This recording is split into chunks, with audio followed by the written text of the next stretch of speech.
حديث الافتراق عن أبي هريرة رضي الله تعالى عنه وأرضاه قال: قال رسول الله صلى الله عليه وآله وسلم: افترقت اليهود على 71 فرقة، وتفرقت النصارى على 71 فرقة، وتفترق هذه الأمة على 73 فرقة،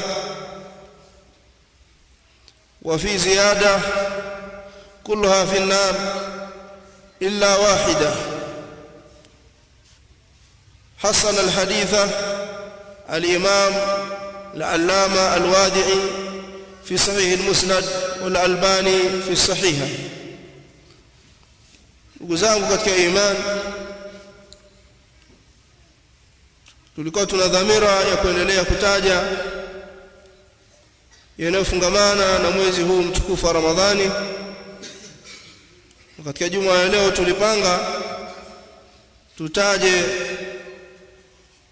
mwezi huu wa Ramadhani kati ya yale yaliyozushwa na yale ambayo yamethibiti. Lidhamiria kuyataja haya, lakini kwa sababu za hali ambazo zipo tumeonelea tutaje maudhui ambayo yanafungamana na wakati huu pia, kwa sababu pia ni jambo la msingi kulibainisha kwa umma, hasa katika minasaba kama hii ya aljumuat, kutikana Ijumaa na viwanja kama hivi vya kukumbushana na kuwepo Waislamu na kuhudhuria kwa kiasi. Nimetaja hadithi ya Abu Hurairah wanaoitambua ahlul ilmi kama vile hadithi ya al-iftiraq.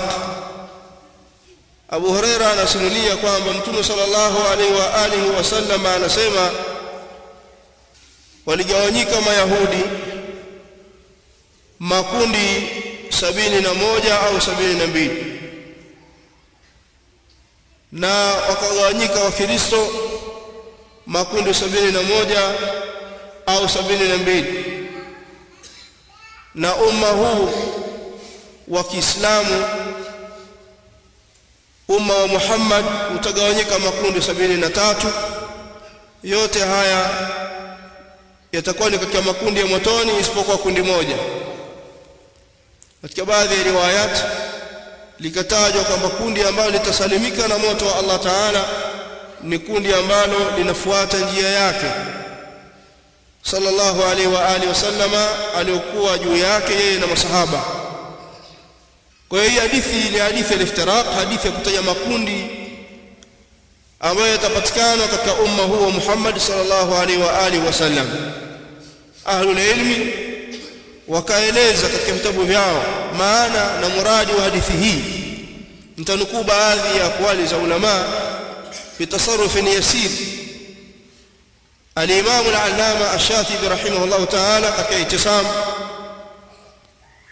anasema, wa inna hadhihi al-firaq inma tasiru firqan bi khilafi ahli al-firqati an-najiyah fi ma'na kulliyin في الدين وقاعدة من قواعد الشريعة،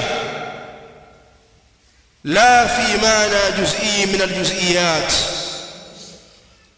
Anasema haya makundi yatahesabika ni katika makundi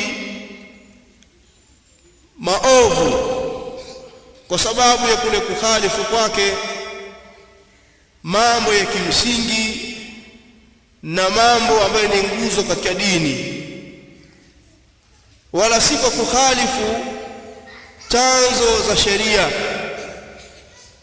juzuu katika dini, yani katika mambo ya fiqhi.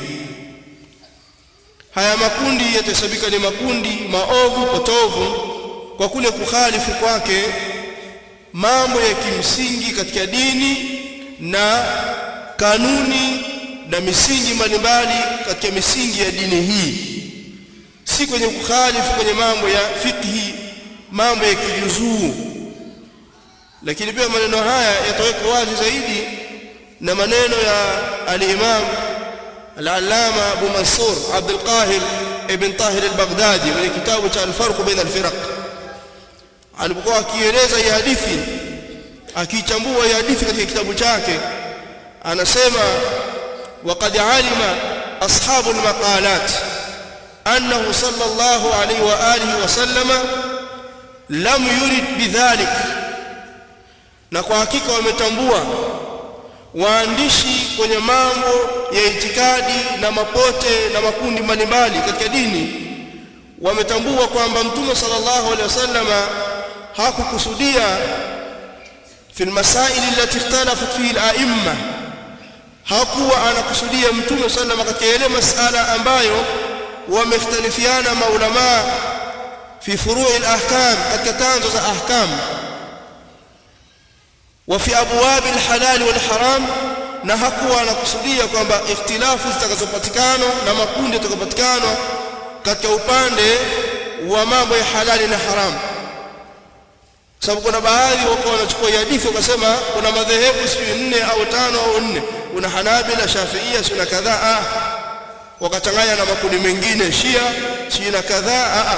Mtume sallallahu alaihi wasallam alikuwa anakusudia vingine, hakuwa anakusudia zile ikhtilafu ambazo zinapatikana katika upande wa mambo ya fiqhi, mambo ya ahkam halali na haram.